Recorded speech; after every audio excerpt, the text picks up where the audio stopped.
Oh, first of all, my name is Taber Benedict, and I'm the managing partner of Benedict Advisers, which is a boutique full service firm based out of New York. We have only four partners and we focus on different areas. My area of focus is mergers and acquisitions and corporate law. But I look at my clients more as business partners. So I'm always looking for interesting, opportunistic ways to work with them. So, for example, on one of the deals that we're working on now, I'm also acting as a principal through one of my affiliates and actually investing into and being a part of the buying company of a funds management business. And that's something that we do from time to time. Also, the way that I work with clients is sort of looking for opportunities, I think, for them to make more money, improve their profits, and have different areas that they can get involved in. So I like to think about myself as not just a lawyer executing a deal or corporate work, but also someone that looks at you as a client, as a business partner. And so that's kind of a very high level way of looking at our practice and the way we work with people. Yeah, well, I've watched you in action and you have such an array of knowledge in all aspects of M&A. It's been really interesting to watch you navigate some of the things that have happened, but this is not where you started. This No. is not what you came out of the gate doing. So, one of the reasons this podcast, I think, has become valuable to some folks is because they get to see themselves. And, I don't give you prefabbed questions. Everything here is organic. And the reason I do that is I really want people to tell their story or parts of their story they're comfortable to share, because in each other, we can learn from the things that have happened, how we've approached them, what we've learned, and it's valuable. So I went to Columbia Law School. Well, actually, I went to Colgate University undergrad, a small liberal arts college in upstate New York. I know a lot of people know about it, but just in case. And then I went straight from there to Columbia Law School. And so I started living in the city and going to school in 1999. I then went to work primarily in the area of corporate law and M&A at a number of different firms. The two firms where I was the longest included Schulte, Roth, and Zabel, which is now McDermott, Will, and Schulte, and then White and Case, which is a very big international firm. In fact, actually last week when I was visiting a seller in Tampa, I noticed they have an office in Tampa, which I didn't even know. So it's a very big spread out firm. I worked there doing primarily mergers and acquisitions across different industry areas. And then I made the decision that I didn't necessarily want to make a run for partnership. And so I went in-house at a place called Ace Limited, which is now called Chubb, which is an international insurance company, primarily focusing on M&A, but I also did things like I helped them redomesticate from the Bahamas to Zurich, Switzerland. I helped them with various internal corporate work, and I worked directly with the board of directors, the CEO, Evan Greenberg, as well as the deputy general counsel and general counsel. Along the way, I developed a little bit of a drinking problem. And at one point, I lost everything as a result of consequences of drinking and driving.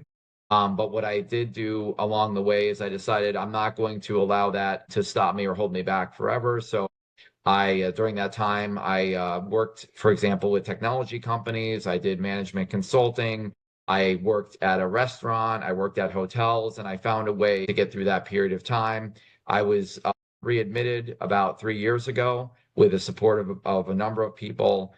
This challenging time in my life, I think, gave me a perspective that's a little bit more business minded, a little bit more focused on working as an entrepreneur.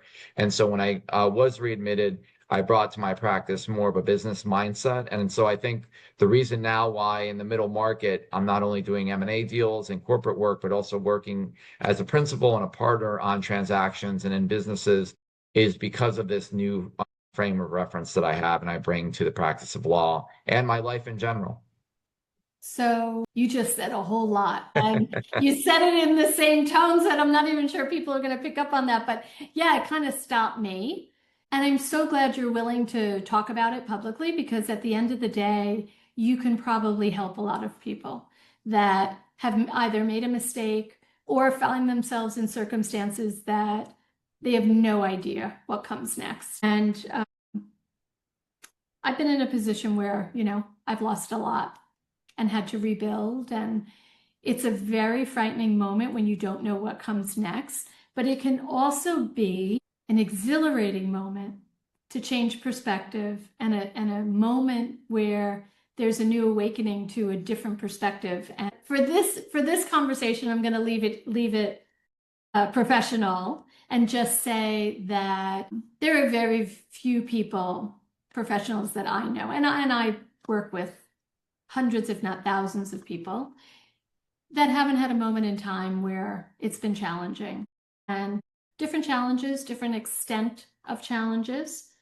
but we're all human, perfectly imperfect humans. And the only thing we can ever do is learn from a mistake and create an opportunity to give back, to share, to inform and educate. But don't have to be defined in life by your worst moment. So Yeah, you've made really great strides, and you've done some remarkable things. So here we are. Yeah, and I think one of the things that you just said really got me thinking about it. So, I've now been living sober for over 13 and a half years. And as a result of my work in the business, I've become someone who's involved in the Lawyers Assistance Program of New York State and the New York City Bar. And I've met and worked with a number of professionals in the legal industry and other professionals, consultants, bankers, and others who have gotten sober and gone from kind of a more of a party lifestyle to kind of much more of a simple life, but one that's focused on work and improving their lives and living sober and being there for their families, being there for their friends, and so on and so forth. In those industries, those high pressure industries, there is a higher likelihood that people are going to abuse drugs or alcohol. And so what I'm also trying to do in my work, in my volunteer work, is to help other people get sober and stay sober so that they can be there for their clients. They can be even better lawyers, even better bankers, even better judges and professionals. And I think that's something that's been a really rewarding part of what I've been able to do over the last like 10 years. So yeah, it's been actually also a way for me to connect with other professionals and to sort of align with people that have that kind of, that desire to live a different life. And so, yeah, it's been actually a very interesting time. And I think it's made me a better lawyer, a better business partner, a better family man, a better dog owner, a better boyfriend, so I think it's actually been a real blessing, this kind of new way of living. I work with different clients in different capacities. And one of the things that my clients and or partners can help with are outside of just the law. My focus is mergers, acquisitions, corporate law. We have a tax department. We have a fund formation department. We do all sorts of different commercial contracts and negotiations. But outside of the law, we help people with debt financing, raise money for their businesses. Our broker-dealer clients help with equity capital raising. And so if you're looking as a business for help in different areas, we can kind of help in a wider array than just with the legal execution. This morning, for example, I was talking with a client, an existing client, and at the end of that call, he was like, I'm so glad that you don't care just about the legal work, which I think is a funny thing for a lawyer to hear on a call, right? Like many lawyers would be asking, well, what does that mean? Like is that a critique? And he meant it as a compliment because I had brought to him an opportunity for a real estate fund, for him to be a part of management and also be a strategically aligned partner in the way that they work here in the US. And it's an international program. And he was just excited that I was searching for things for him to improve his business with, not just ways to help him execute the live deals that we're working on together. And that to me is like the greatest thing, is when I see clients who have kind of come to look at us as business partners long term, not just lawyers that can execute a deal and get it closed. And I think that's kind of what we're more focused on these days. So again, circling back to the part 2 that we haven't done yet, what you just said is so important, because it ties your experience, the challenge you had, the mistake you made, to your present day of, look how much knowledge I've obtained because I had to pause practicing law. So you still have this amazing critical thinking, complex ability to create, dismantle, fix business problems.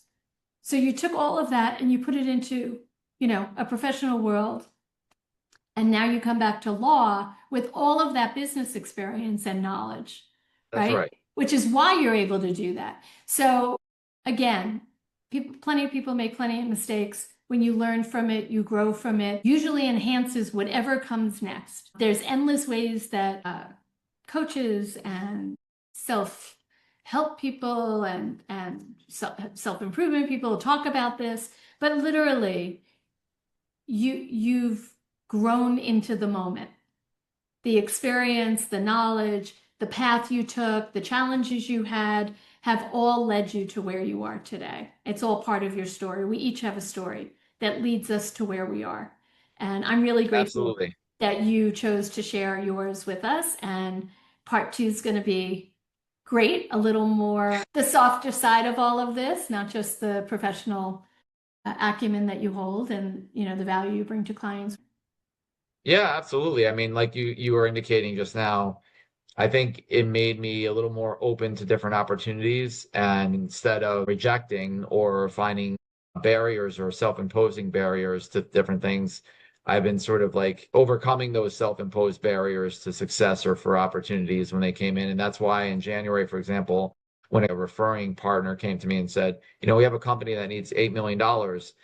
Even though I'd been working very hard on various legal matters, and it was a late Friday night, instead of just rejecting that, I worked over the weekend to form a joint venture. By Monday, I signed up the client, and within 4.5 days, we got them $8 million in debt financing. Total team effort. It really taught me a lot, just even working with a team of like 4 or 5 people and the company and the client.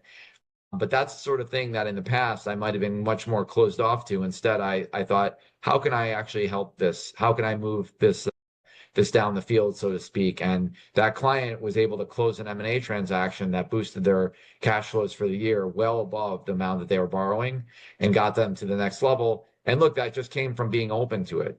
It just came from Well, being open to it's it. all of what you just said ties everything together. Yeah, I think it's all aligned and it all works together in fascinating ways. And I find that the main thing that I focus on now is building relationships for long term and how can I help the people that I'm connected with, and that always seems to result in positive things long term. That's just a very general high level ethos that I try to bring to my not just my law practice but just all the business partners that I work with as well.